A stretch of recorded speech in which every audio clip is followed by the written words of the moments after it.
Welcome to the World Chess Championship. This is game 1 out of 14 between Ding Liren and Gukesh. This is set in Singapore. I am Felix and I'm with Lachlan. Hi guys. And we will be commentating the Big Bash Chess Festival coming up in late December. Link in the description for registrations. There's 7 tournaments. Two tournaments, the registration for 2 tournaments will end at the start of December, so get in quickly.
All right. Get your registrations in for you guys. Let's go. Yeah. So we've got Gukesh with the white pieces against Ding Liren. We've started with e4, normal opening. However, Ding Liren is the first to surprise us. We've got e6, the French defense. What do you think when you see the French? I mean, apparently you played it basically once before, and this is the only other time. I think essentially bringing out World Championship preparation, so that's pretty unusual for him. Yeah, he's trying to show that he can, I guess, pull out the prep if needed, so yeah, something to think about. There's an interesting statistic.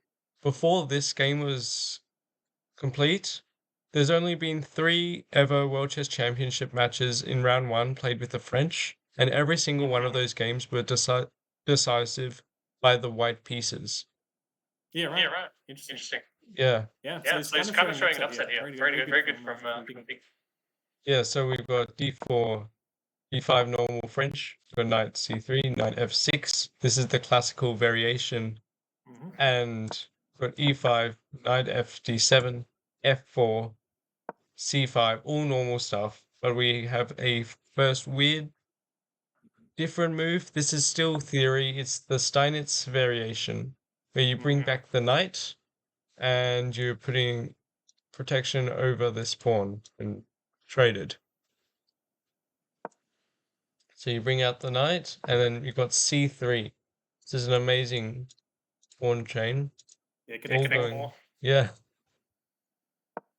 We've got a5, and I don't know if you saw by the time, but if I go back, Ding had 1 hour and 56 minutes.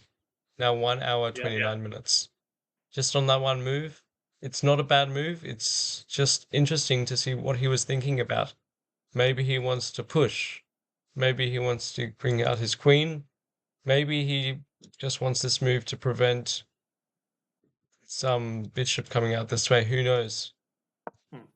So you've got knight f3. You've got a4, best move. Bishop e3, basically played instantly. There's been 9 moves by white. Gukesh has only spent a minute, but Ding has spent over half an hour. Think about the preparation. Yeah. Bishop e7, best move.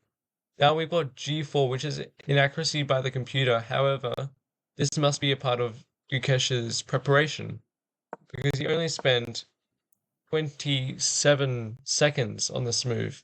So he probably knew what he was doing. He probably knew it wasn't the best move. However, this is really aggressive. Maybe he can go a4. You go 1, 2, 3, 4. And that's a strong position. However, people need to know that it's never good to over push the pawns in the opening because he hasn't castled. And I don't know about you, if he castles queenside, his king is open, and if he castles kingside, his king is open. So he has to choose the best option. Yeah, so this might be one of them cases where like super GMs don't mind bringing their king up to like b2 or whatever. Yeah. Just super GM stuff. You've got queen a5 here. It's an inaccuracy, however, it serves one purpose only, and to attack the weak pawns later on in the game, obviously. Maybe he can try and, let's say, if a3, this move looks really nice. It's equal by the computer, however, here, this doesn't look bad for black also. So, if you're attacking this way, you're attacking from the queen side. Anyway, that wasn't played. So we've got a3, an inaccurate move after we have bishop g2, just fianchettoing the bishop, preparing for castling. Got a3, really aggressive by Ding, trying to open up the queen side. Then we have b3. Best move. Wow. Yeah, what do you think of this position so far? Best move. I mean, Peter says it all. It's green. Yeah. I mean, it's pretty obvious move. I think Ding got away with what he wanted with the pawn and the pin pawn, but I don't know. Yeah.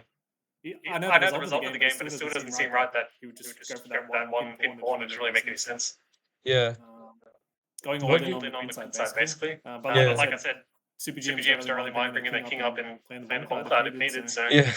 If it works out in the evaluation, so.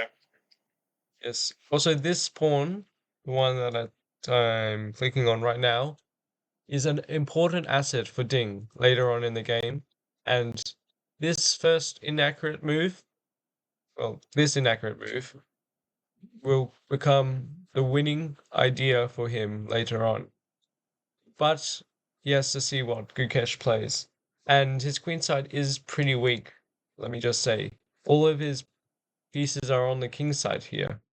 Look how many pieces are on the king side to Ding's queen side. Look at this. It's a complete attack. Anyway, we've got trades and a Zhuizhenzu attacking the queen. Queen goes back and you take the pawn with the knight. The other knight jumps in, again going onto the queen side. And then we've got castles from Gukesh with the open king. With the knight jumping into c4, Ding is ready to attack. Bishop slides back to f2, which is a slight inaccuracy. However, the computer says it's still basically equal. What do you think about this move? So the computer wants bishop d7, is that right?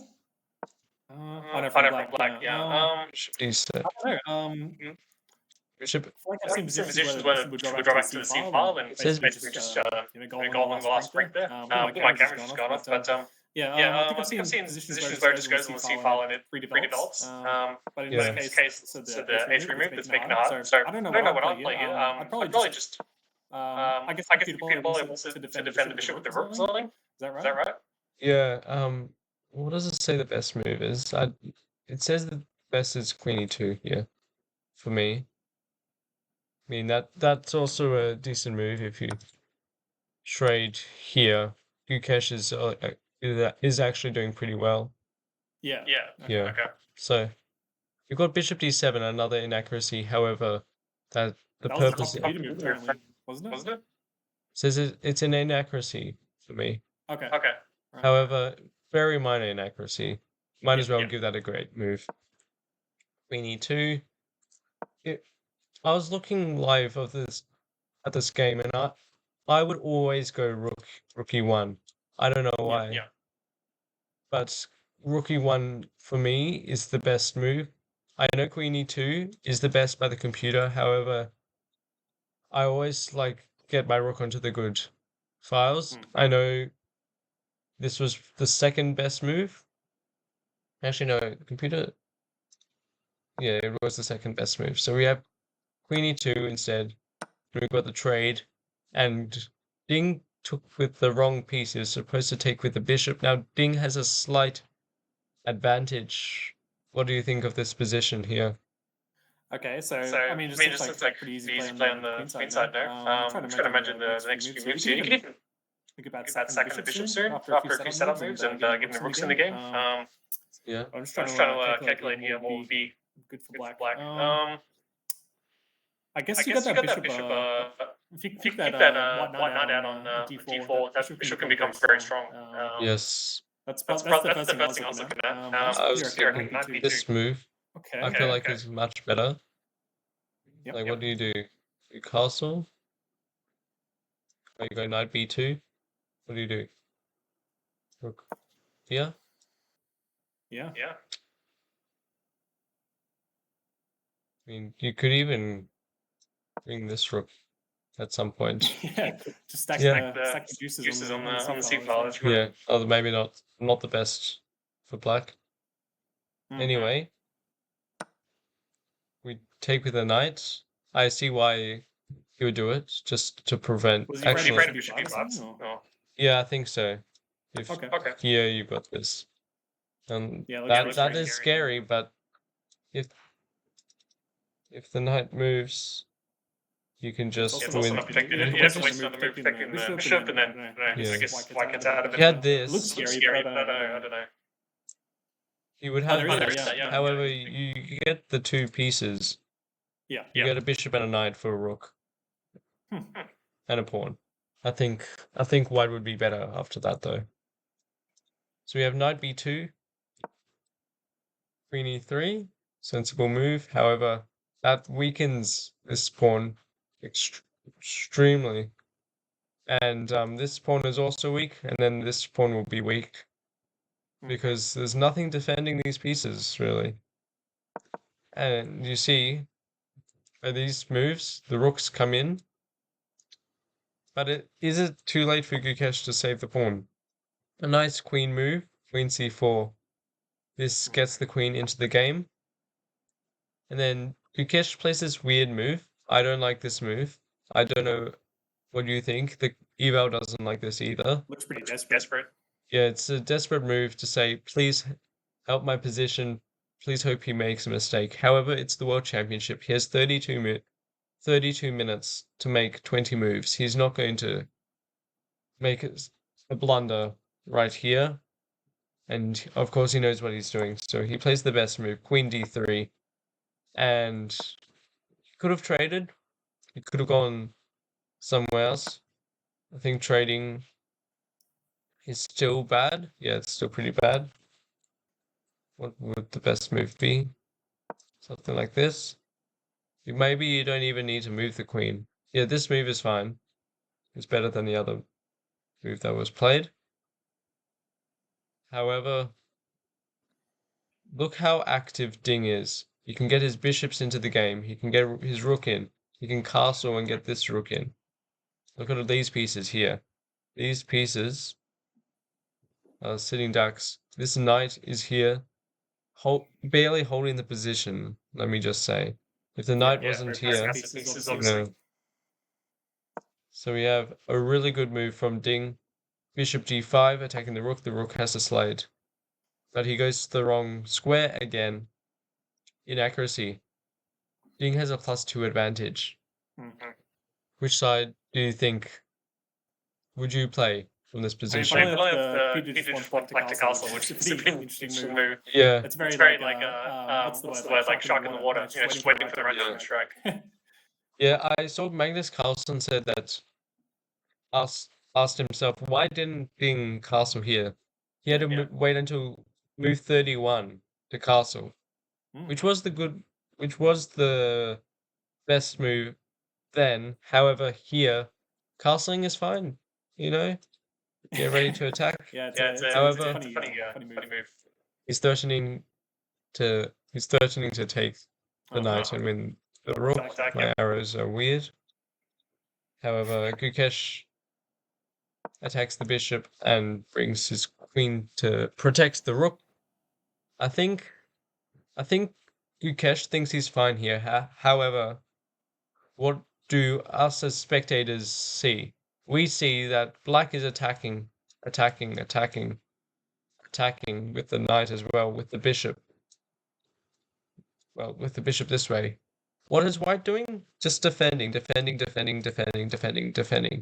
Maybe attacking here, but it's not going to beat a queen and a rook. Yeah, well agreed. So Ding wins a well-deserved pawn here. Yep. And there's a trade. This is a mistake from black. However, it's ever so slight mistake. Ding is still much better, so we won't discuss that too far. Here's a nice retreating move. Gukesh, however, is it too late as Ding picks up another pawn and he's 2 pawns up. It's enough to win. Running into the bishop. Interesting. Yeah. It's a I can see no discoveries that really worth anything. Yeah. And here Gukesh missed his last chance to go bishop c5. I don't know why he didn't. That's straight away. Just castling. There's 2 pieces. Yeah. Castling, you might be able to have some attacking chances. I saw this during the live stream. Let's say if he has, I don't know. Let's say he takes the pawn. Look at this. I know it's not the best move because he can This is a queen sacrifice. I know it's terrible. However, the idea is, I know you can go here to just deflect it. However, let's say you don't. Let's say you take the queen. You have a checkmate here. Yeah. Wow. Obviously he wouldn't fall for that. However, that was on my mind when I saw it. Right. So, instead, we have queen c2 instead. I guess he was low on time. He has 4 minutes to make 10 moves. However, even in a blitz game, I'd see that. I don't know about you. That's the first move you would see. Yeah. Anyway, we have queen c4, we have queen d2, and then we have castles finally.